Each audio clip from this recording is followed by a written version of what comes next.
를 통해서 저희 한방건강상담과 함께 하실 수 있겠습니다.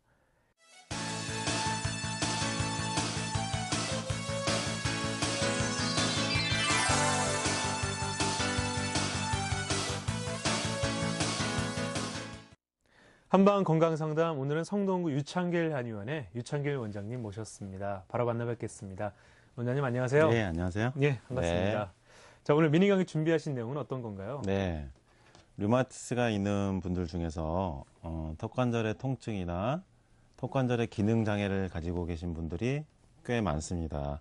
오늘은 류마티스와 턱관절과의 관련성에 대해서 말씀을 드려보겠습니다. 네, 이렇게 특히 류마티스 환자들 중에서 턱관절이 아프다고 하시는 분들이 꽤 계신 것 같은데요. 네, 어떤 연관성이 있을까요? 네, 연관성이 좀 많습니다. 네, 턱관절이란 말 그대로 관절이죠. 양쪽 턱에 있는 관절이고요. 움직일 때 양쪽의 턱관절이 동시에 같이 움직이는 우리 몸에서는 아주 독특한 양측성 관절입니다. 네. 턱관절도 이렇게 우리 몸에 있는 관절 중에 하나이기 때문에 류마티스 관절염이 생길 때 턱관절에도 염증이 침범할 수 있는 거죠. 턱관절에 염증이 생겨서 턱관절의 통증을 호소하시는 류마티스 환자분들도 아주 많습니다. 반대로 류마티스가 아주 심하고 통증이 있는데도 턱관절의 통증을 많이는 못 느끼신 분들도 간혹은 있는데 네. 그런 분들도 턱관절을 체크해보면 좌우 균형에 차이가 있는 경우가 대부분입니다. 네. 역시 이 턱관절과 류마티스는 서로 연관성이 좀 높다고 볼 수 있겠네요. 예. 우리 몸에 이제 관절들 중에서 이제 수많은 관절이 있죠.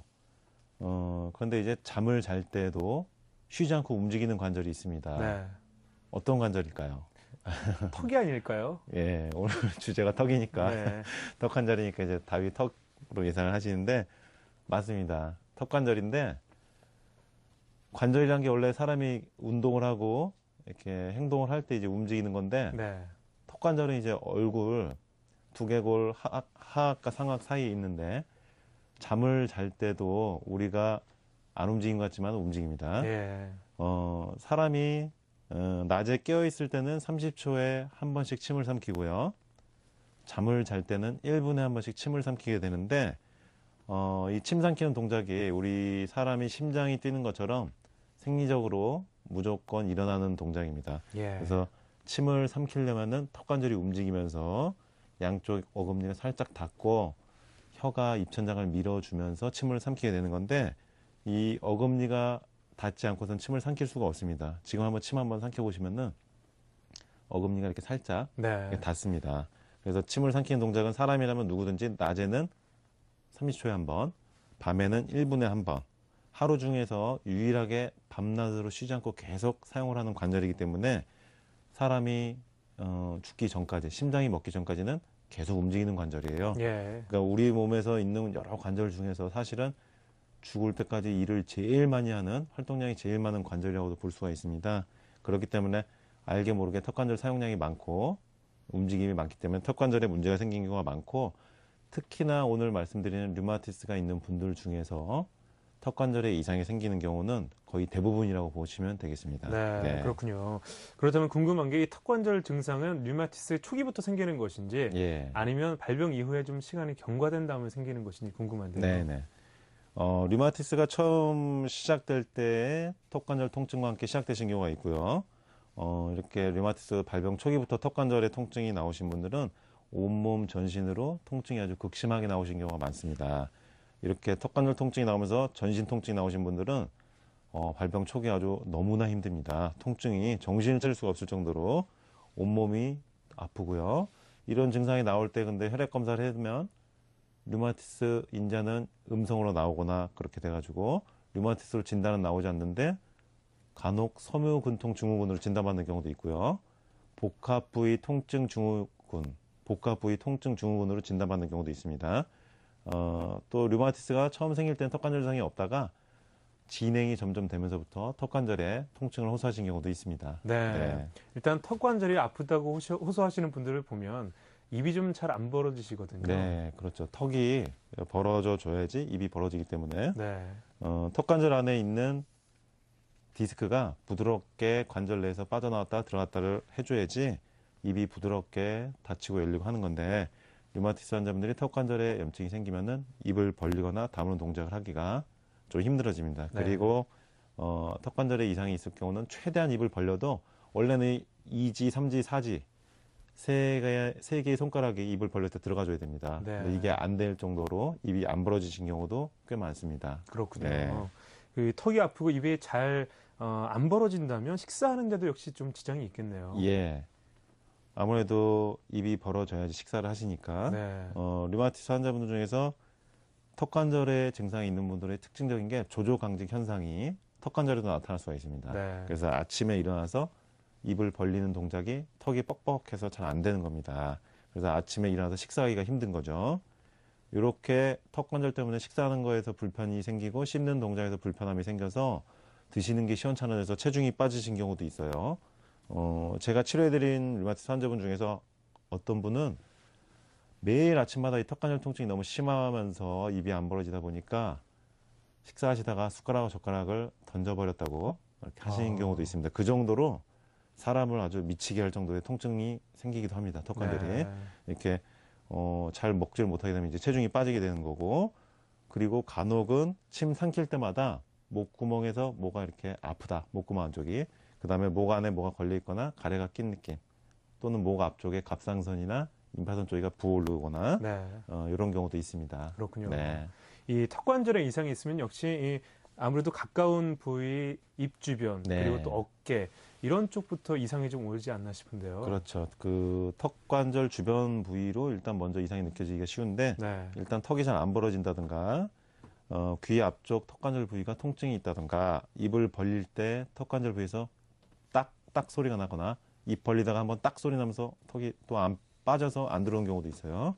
찌그덕거리는 소리, 클릭 사운드라 그러는데 마우스 클릭한 소리처럼 따가닥 하는 소리 들릴 수가 있고요. 네. 심하면은 이게 찢어진 소리까지 납니다. 그리고 입이 벌어질 때 똑바로 벌어진 게 아니고 지그재그로 벌어질 수도 있고요.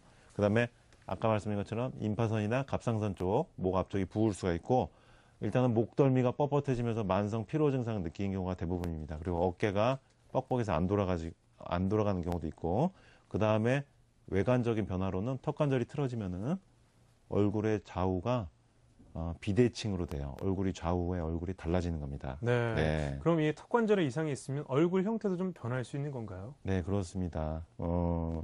요즘 연예인 활동하시는 여성 연예인 분들 많이 보니까 턱 깎는 수술을 참 많이들 하시는데, 그 턱 깎는 수술은 사실은 매우 신중하게 네. 결정을 해야 됩니다. 왜냐하면 턱관절이 우리 몸 전체 건강을 좌우할 수 있거든요. 그 턱 수술을 제가 많이 하신 이유를 보니까, 턱 수술을 함으로써 얼굴 선이 갸름해지고 얼굴이 작아지고 얼굴선이 부드러워지기 때문에 인상을 결정을 짓기 때문에 예뻐 보이기 때문에 많이 하시는 것 같습니다. 그렇죠. 근데 이제 류마티스가 있으면서 턱관절 질환이 있으신 분들은 얼굴 앞에서 보면은 턱 쪽이 발달되면서 각이 지신 경우가 좀 있고요. 얼굴 좌우가 비대칭인 경우가 참 많습니다. 그리고 앞에서 봤을 때 눈의 좌측과 우측 눈이 높이가 다르거나 크기가 다르거나, 귀가 좌우의 높이가 틀리거나 크기가 또 다를 수도 있습니다. 네. 귀도. 그다음에 콧대가 앞에서 봤을 때 휘었을 수도 있고요. 입이 한쪽으로 좀 쏠려 있을 수도 있고, 그다음에 턱이 한쪽으로 또 한쪽은 내려가 있고 한쪽은 올라가 있고, 그렇게 비대칭으로 보일 수도 있고, 얼굴 자체가 좌우가 다르게 보일 수도 있겠습니다. 네. 네. 그럼 이렇게 류마티스가 있으면서 턱관절도 동시에 좀 이상이 있으신 분들은 이 턱관절이 좋아진다면 얼굴 선도 좀 좋게 변화가 될 수 있겠네요. 예. 류마티스가 이게 고통이 너무 심한 질환이다 보니까 밤마다 류마티스 통증으로 고통스러워 하시면서 오랜 세월을 지내신 분들 어금니를 꽉 물게 되죠. 네. 고통을 참느라고. 그 다음에 밤에 일을 또 가시게 돼요. 스트레스가 있기 때문에. 그 다음에 어금니를 꽉 물면서 아주 꽉 물고 몸에 힘이 잔뜩 들어간 상태에서 잠을 자는 겁니다. 류마티스 통증 때문에. 그러다 보니까 턱선이 점점 각이 지고 얼굴선이 틀어지게 되는 거예요. 그러다 보면은 결국은 광대뼈도 약간 좀 이렇게 튀어나올 수가 있습니다. 네. 이렇게 턱관절로 인해서 류마티스 증상도 나빠지지만은 이렇게 외관적인 안면 비대칭이라든지 코가 휜다든지 광대뼈가 나온다든지 네. 그런 변화가 나타날 수가 있습니다. 그러니까 네. 이 턱관절의 미용적인 부분에도 확실히 영향을 좀 주는군요. 예.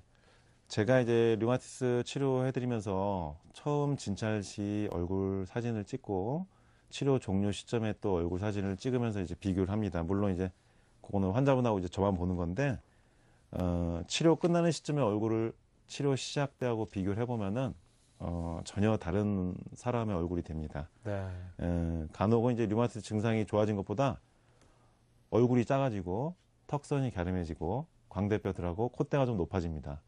그런 거로 오히려 더 류마티스 좋아진 것보다 그걸 더 기뻐하신 경우도 간혹 계시더라고요. 그러니까 네. 류마티스 치료하는 의사인 저로서는 약간은 좀 당황스러운 이제 그런 표현을 하시는 건데, 어쨌든 류마티스가 좋아지려면 턱관절 증상이 반드시 좋아져야 되는 거고요.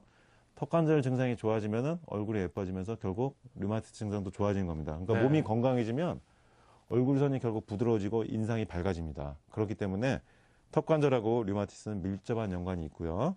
반드시 턱관절 증상이 좋아져야지 류마티스가 좋아질 수가 있습니다. 그 자세한 이유는 이제 또 다음 주에 말씀드릴 건데, 네. 여러 가지 이유가 있습니다. 네. 아무래도 여성분들이시다 보니까 예뻐졌다는 건 누구나 마다하지 않잖아요. 네. 네. 그러니까 주로 여성분들을 제가 진료하다 보니까 여자분들의 미용에 대한 관심은 정말 지대하게 크다. 그것을 제가 여러 번 느끼고 있습니다. 그렇군요. 네. 그럼 한방에서는 턱관절 치료 어떻게 접근하고 있습니까? 네. 한방에서 턱관절 치료를 한다 그러면은 좀 이상하게 생각하시는 경우도 있는데, 요즘은 이제 통합의학의 시대죠. 의료의 경계가 이제 약해지는 시대입니다. 환자분들 좋아질 수가 있는 방법이라면은 여러 가지 대체의학적인 방법들도 동원이 되는 건데, 뇌척추 기능의학 FCST5법이라는 방법을 통해서 턱관절 치료합니다. 사실 이 치료법은 저 같은 한의사만 쓰는 게 아니고 의사나 치과의사 선생님들도 모두가 같이 쓰고 있는 치료법입니다. 네. 뇌척추 기능학 학회에서는 한의사, 의사, 치과 의사 모든 의료인들이 모여서 기존의 현대의학으로 해결하지 못하는 난치성 질환들에 대해서 함께 연구하고 세미나도 열고 하면서 진료를 같이 해나가고 있습니다. 국제적인 학술지의 의사, 한의사, 치과의사 공동 명의로 논문도 함께 참여해서 작성해서 발표하고 있고요.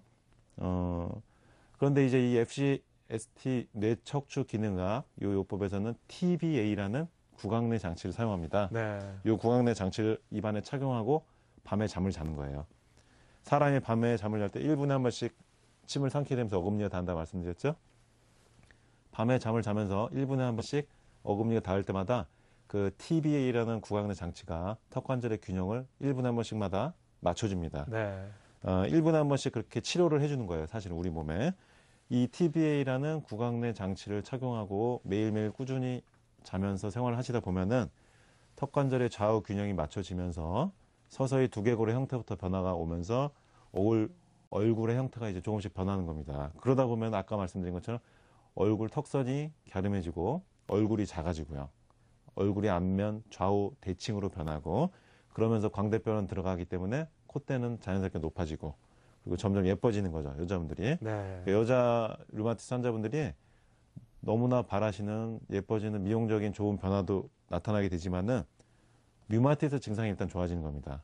이렇게 턱관절을 이용해서 치료를 하면은 류마티스 증상도 좋아지고 미용적인 면도 좋아지면서 그런 여러 가지 이유들이 자세하게 있는데 네. 그런 부분들은 다음 주에 또 한번 말씀을 드리겠습니다. 네. 이렇게 뭐 실제 류마티스도 치료하고 보너스로 예뻐지는 것까지 얻는다면 네. 많은 분들이 좀 기대할 것 같습니다. 네, 네.